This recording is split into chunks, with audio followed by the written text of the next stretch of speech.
This gang drove around approaching teenagers on the streets as part of their attempts to groom young girls for sexual abuse. 10 days ago, 2 of the men involved were given lengthy jail terms as a result of this police investigation in Derby. But grooming children for sexual exploitation doesn't just happen on the streets. Campaigners say it's more often taking place behind closed doors. But he started getting his mates round and he got me taking drugs.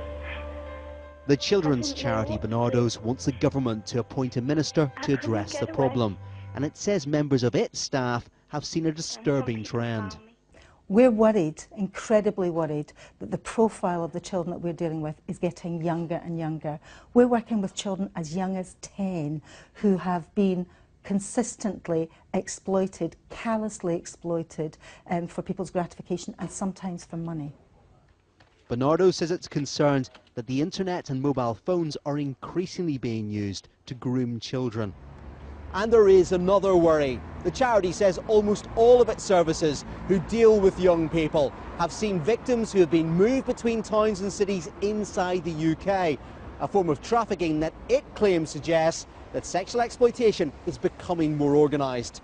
Chris Buckler, BBC News.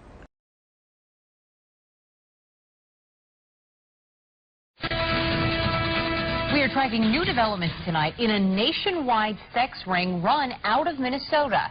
In all, 29 people have been indicted. Good evening, I'm Leah McLean. I'm Bill Lunn. A court hearing for 4 suspects accused of prostituting young girls to other states wrapped up just minutes ago. Let's go live now to 5 Eyewitness News reporter Joe Mason, who just got out of the courtroom in Minneapolis. Joe? Bill, Leah, the courtroom was filled with family and friends of the 4 suspects. The 4 want to get out of custody. They face some serious charges, including life behind bars. But the government says they all pose a flight risk. Despite pleas from defense attorneys, the judge ordered all 4 to remain behind bars. Shorty, Fat Boy, Pinky. Some of their street names sound like cartoon characters, but federal authorities claim what this group of Somali gang members did was far from funny. According to the indictment, the 26 men and 3 women transported girls across state lines to engage in sex in exchange for money and drugs. Some of the girls were, yes, 13 years old and younger, and 4 of those victims are from Minnesota. Investigators say the illegal sexual activity happened at 2 hotels in Brooklyn Center and Richfield, apartments in Minneapolis and St. Paul, and even a men's restroom at the Northtown Mall in Blaine. Now, 26 of the 29 members in this ring are in custody. Investigators are still searching for those additional 3. Additional suspects will appear in court here over the next few days. Then they will all appear in court in Nashville, Tennessee. That's because that's where this case will be tried. Live in downtown Minneapolis, Joe Mason, 5 Eyewitness News. Susanna? Leah, the indictment alleges innocent women and children were abused for years. But family members of the 17 who were arrested in Minnesota this morning said they were shocked to find out their homes were raided at 6 this morning. These are the 26 men and 3 women the U.S. Attorney's Office says enticed girls, some younger than 13, to have sex in exchange for money and drugs. This is a baseless thing. We, as religious people, do not believe in engaging with sex trade. The father of 19-year-old Abdullahi Afayari came to his son's first court appearance accusing investigators of aggressively interrogating his son. What he's saying, right, the kids initially been intimidated, and he said that they were told that if you don't say what we want you to say, you'll be in big trouble. In this 58-page federal indictment, it's alleged the suspects were part of or affiliated with 3 Somali gangs. The family is very nervous, given the gravity and the weight of the charges. One girl who was under the age of 13 alleged her abuse started in 2006, taking place in Minnesota and Tennessee. On numerous occasions, she says she was taken to homes and hotels, including the American in Brooklyn Center, to have sex several times a day. The indictment also claims the suspects engaged in credit card fraud and burglary. He didn't commit nothing, you know. The brother of Abdullahi Hashi told me he doesn't believe any of this. What I believe is he didn't do nothing, and he's... So when we heard, we didn't even believe it. So we don't know where these things come from. Now, as of 4 o'clock this afternoon, 26 out of the 29 defendants were taken into custody. The majority of them are from Minnesota and in their 20s. Live in St. Paul, Susanna Song, 5 Eyewitness News.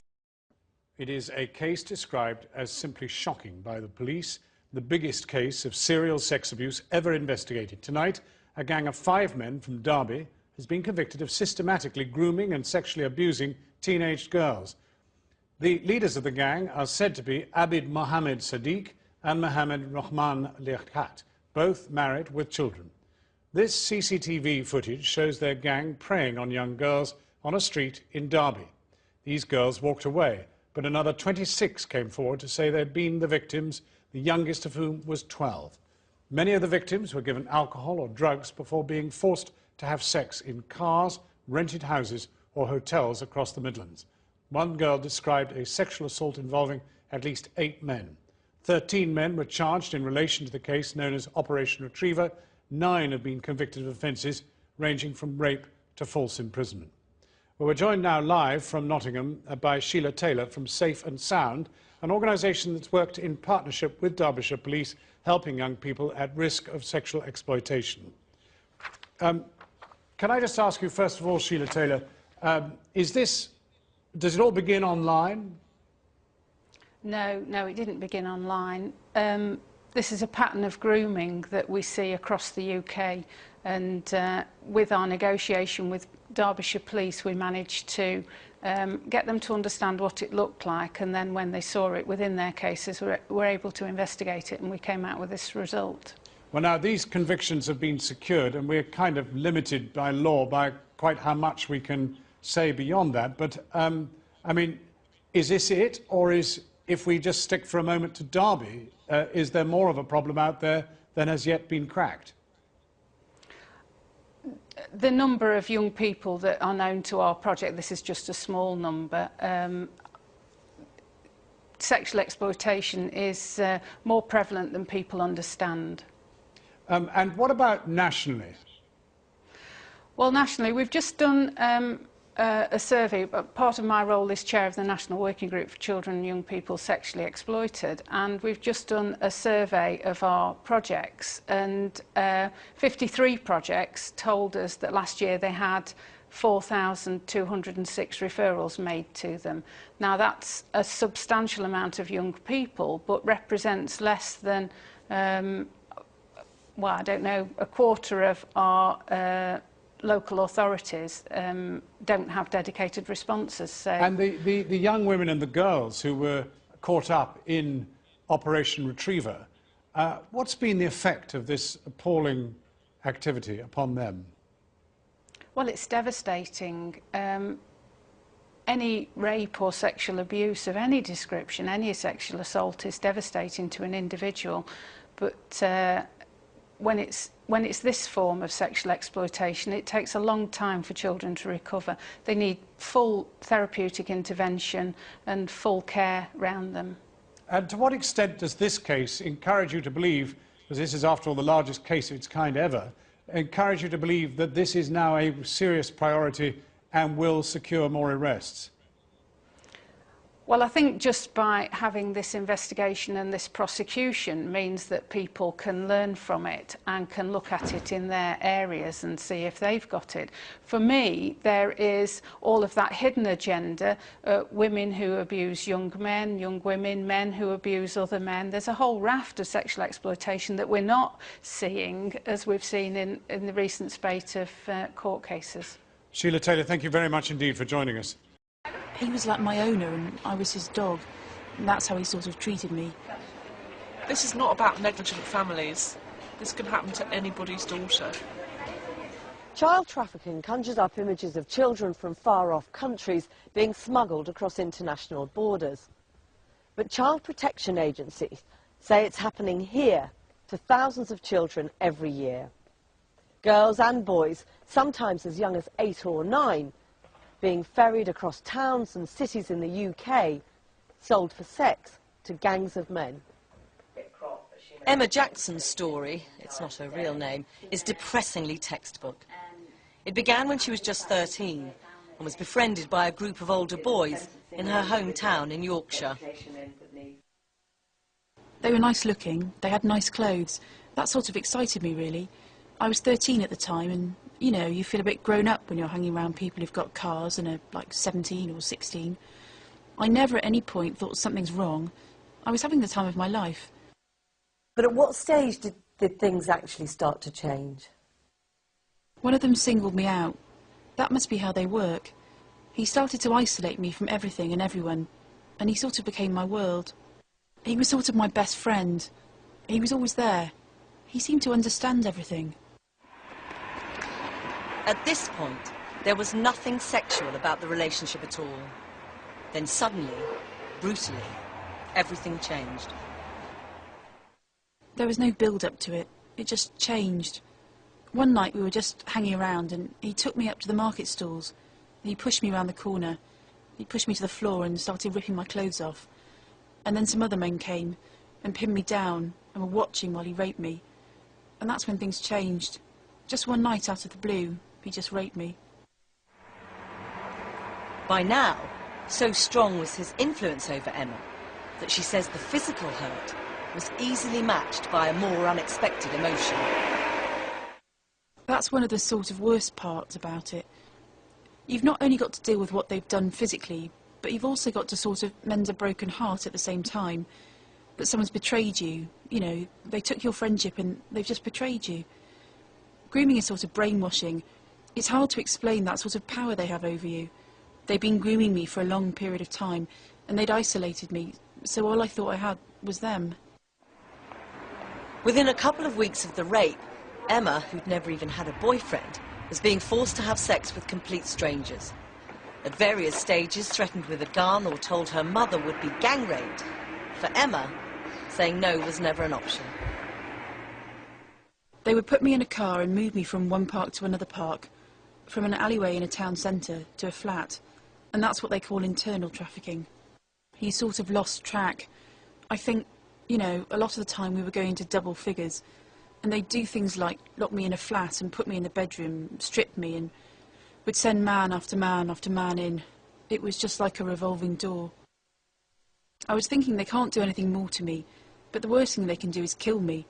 But that would have been a lot nicer at that point, if someone had come and put a gun to my head and shot me. Emma finally escaped after her parents, successful business people, were forced to sell up and take her abroad.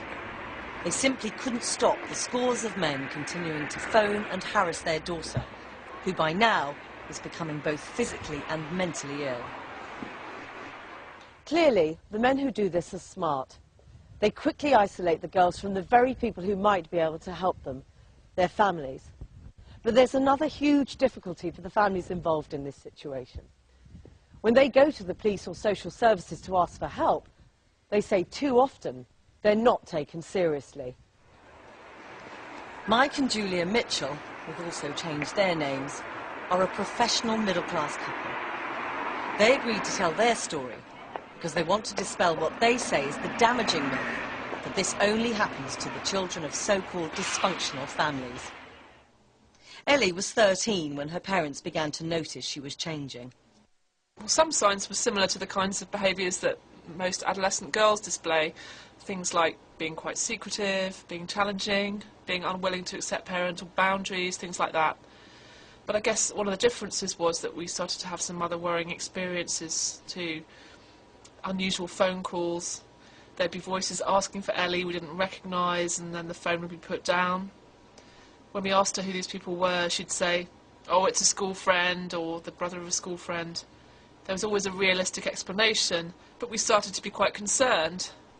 Then, more and more mobile telephone numbers were scrawled on her school exercise books. As the couple tried to become stricter to protect their daughter, though still unsure exactly what from, she became increasingly angry and distant with them.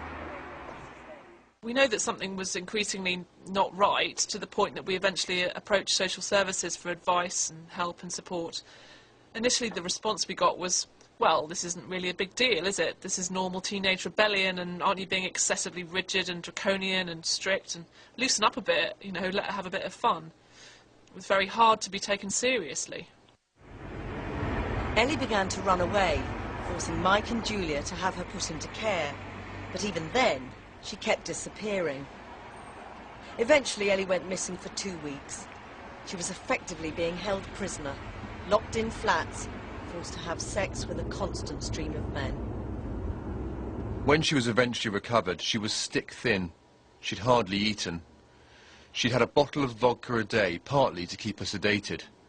How to use another human being, a child, in that way is absolutely beyond belief. The Mitchell family, at least, have had some justice. 9 men were convicted of a variety of offences earlier this year. Today's Derby case is another success. But campaigners know the stories of so many other children are going unheard by anyone.